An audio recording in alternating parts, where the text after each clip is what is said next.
Americans are divided about the war in Ukraine, but you think that media and most people would say, hey, we don't really think it's a good idea to have war with China. I'm disgusted that people are duped about the war in Ukraine, but it's even more amazing that they're duped about China, because it's such an obviously a stupid idea. And so blatant that we're surrounding them. And the second question is, Christian said he blamed capitalism, and I just wanted to point out that some people can be anti-war, but maybe not socialist or not anti-capitalist. So that's all I wanted to say. Okay. No disagreement in that. You can absolutely be against war and have different political ideologies, different economic ideologies. However, it is undeniable U.S. ruling class profits from war and will not stop profiting from war until the American public rises up and says enough is enough. The U.S. ruling class has commodified every aspect of life in the United States: healthcare, food, housing, everything. And then on top of that, they price gouge you. So you have to choose between housing, buying your medicine. I mean, enough is enough.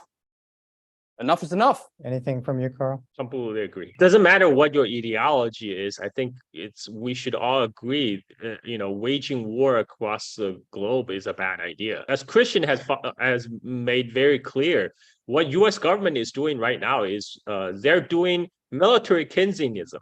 It's like, you want socialism? The best we can do is war. and this is,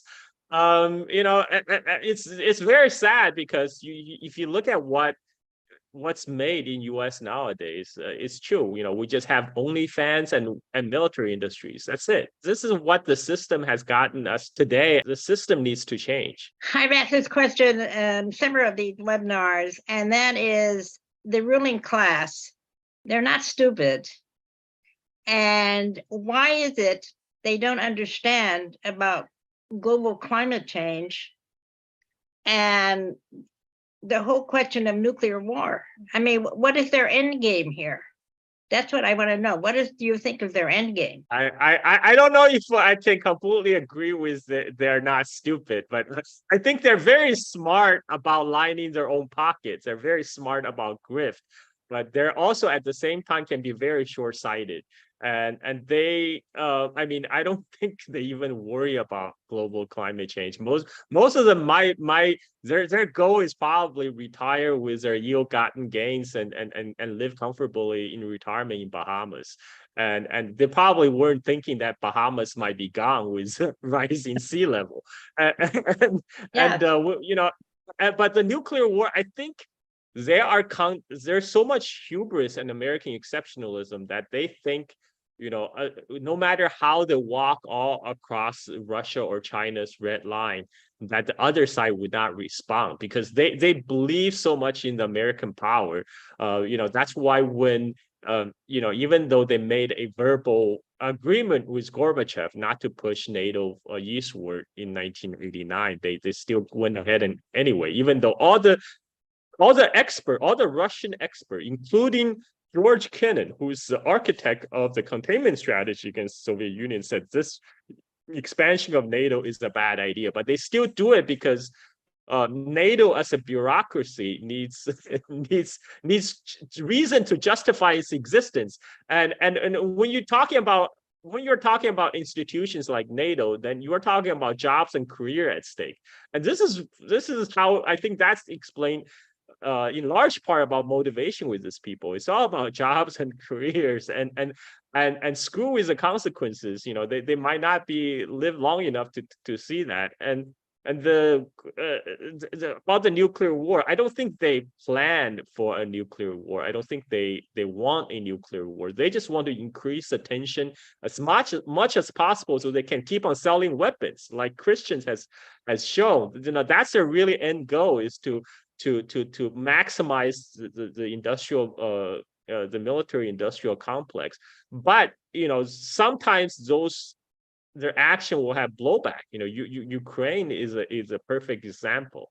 But they apparently haven't learned their lesson. They think they can still walk over China's red line on Taiwan. Right now, what's holding us back from World War III is actually the Chinese government being rational and being the actual adult in the room and not take the bait. Add that. So who is this ruling class? Okay, who are these people? They're the top corporate executives at the largest U.S. corporations. They are financial tycoons sitting in hedge funds, private equity firms, and the largest financial firms, Vanguard, BlackRock, State Street, JP Morgan Chase, okay? Then they're the elected officials and the judges who are owned by those prior two groups. And then there are also the top bureaucrats, the four-star generals and admirals who are about to retire and go join the war industry to make their 6 figures, 7 figures a year, okay? So now that you know who these people are, think of the sociopathy that is required to ascend to that level. Think of the sociopathy, okay? Yeah. Lack of empathy, deceit, self-importance, duplicity, inability to feel remorse, okay? These people do not care about the natural world. They do not care about climate change. They do not care about their great-grandkids or their grandkids. They care about themselves and the short-term maximization of profit. That's it, okay? And they are leading us down, as we all know, they're leading us down ecological disaster. Ecosystems are collapsing. Scientists tell us that we're in the 6th mass extinction. And then in parallel to that, there is a changing climate that the fossil fuel industry and our use of fossil fuel has exacerbated. That's it. Thank you. Yeah, right on. Thank you. Yes, this has been a marvelous session for both of you.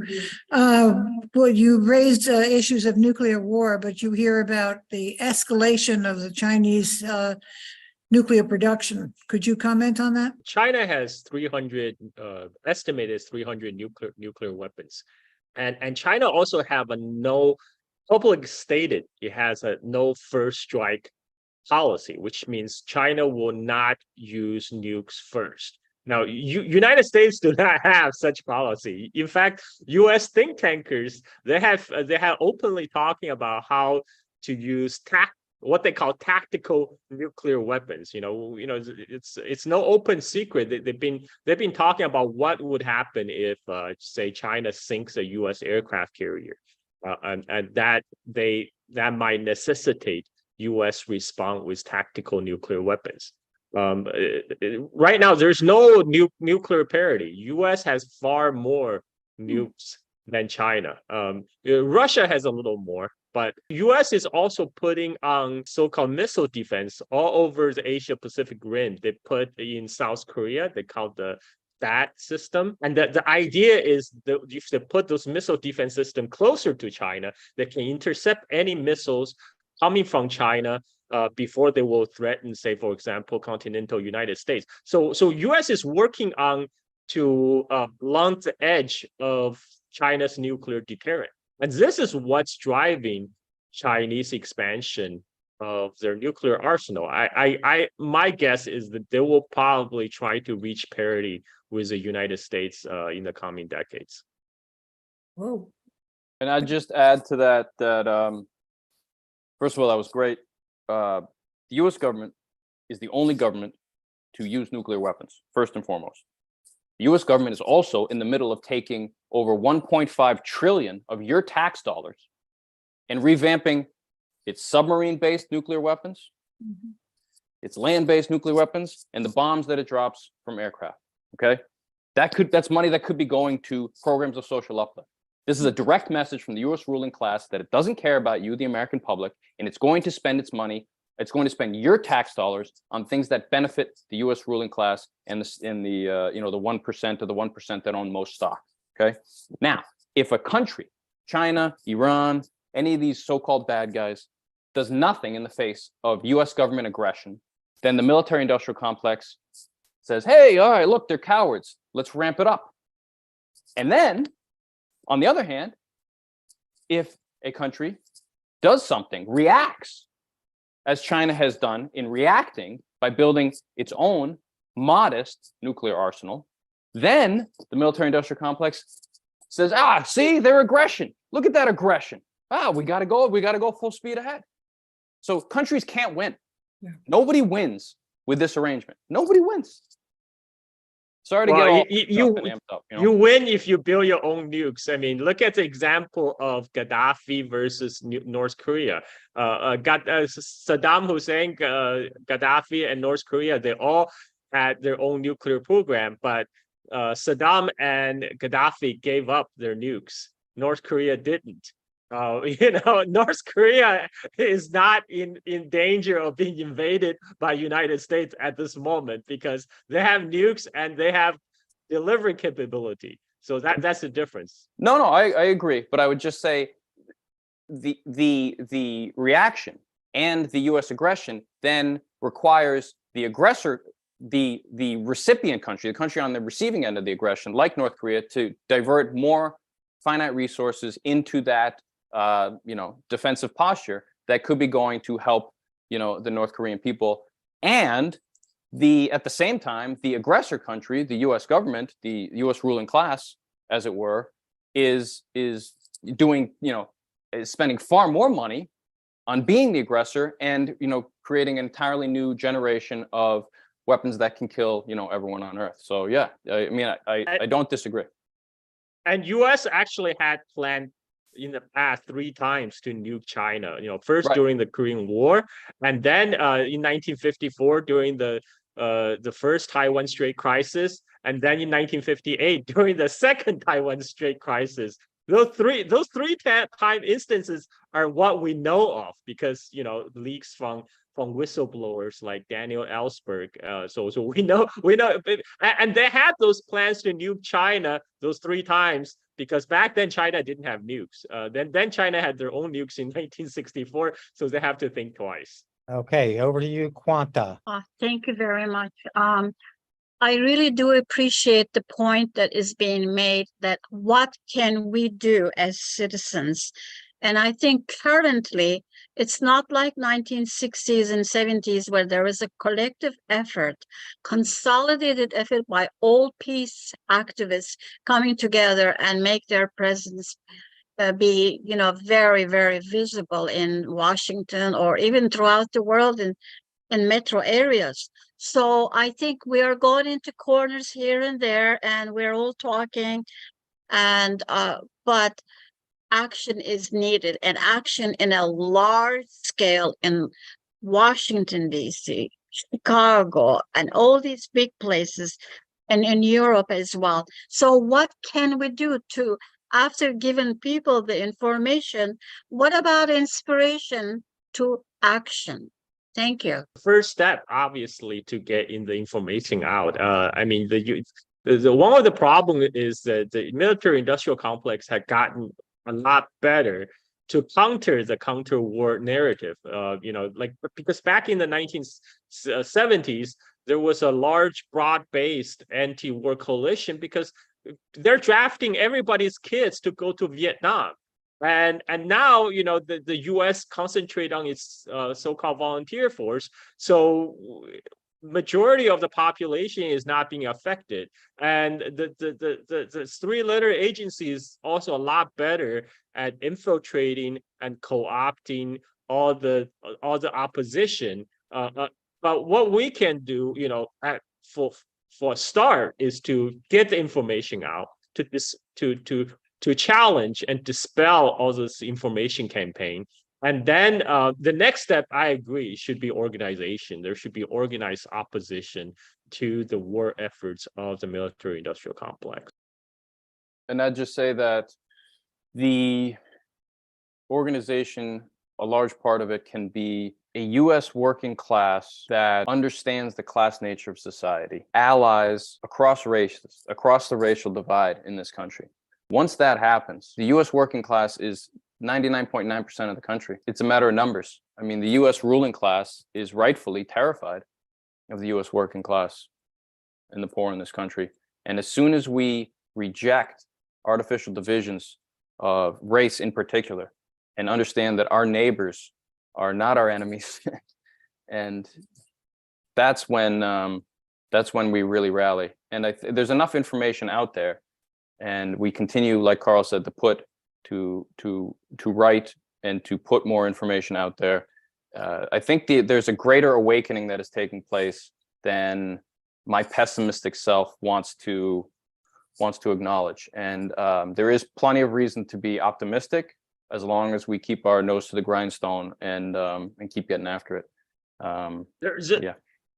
Yeah, I mean the potential is already here. Right now, the vast majority of Americans are already getting sick and tired of the lies told by mainstream media. I mean, it's just now they're trying to the ruling class still trying to divide us, right? To distract us. Now it's our job to stay focused and to laser focus on the issue that got us here into the present predicament, which is the predominance of the military industrial complex over all aspect of our lives, and we should demand infrastructure. We should demand better education for our children. We should demand the government actually do what it's supposed to do, rather than for running for the profit of the military industrial complex. Yeah, and let me add something about the War Industry Resistors Network that is sponsoring this webinar. We've been around for about 2 years, and what brought us together is 40 plus local coalitions. It's local people. I live in Asheville, North Carolina. We have a local group here that shows up against a local defense contractor that's built a plant here, Raytheon. In Boston, there's the anti-Raytheon coalition that shows up in Boston on the streets with demonstrations, trying to raise people's awareness, and then sometimes civil disobedience. We've done civil disobedience here and gotten lots of press for it here in Asheville. And of these 40 organizations around the country, we've had a couple large mobilizations where we've asked people to go out and do things all within a given week, like Tax Week or Earth Day week. And I want to say that one of the things when people go, what can we do? What can we do? There are national mobilizations. There's one in New York City coming up about climate change, September 17th, the March to End Fossil Fuels. There are these large national mobilizations, but I think we had better also have local mobilizations. And I encourage you, wherever you live, if you know a group of people, and if you have a war contractor in your vicinity, which undoubtedly you do, and you can ask Christian to identify it for you if you need help, to show up on their doorstep and to call them out, to take action. It does wonders for educating people, and it also does wonders for lifting our spirits that we can actually have an impact. So that's my pitch about local action. I'm seeing the time at 9:20. Maybe we can go for another 10 minutes or 15. I see 4 hands raised, and let's call it quits after these 4 right here. And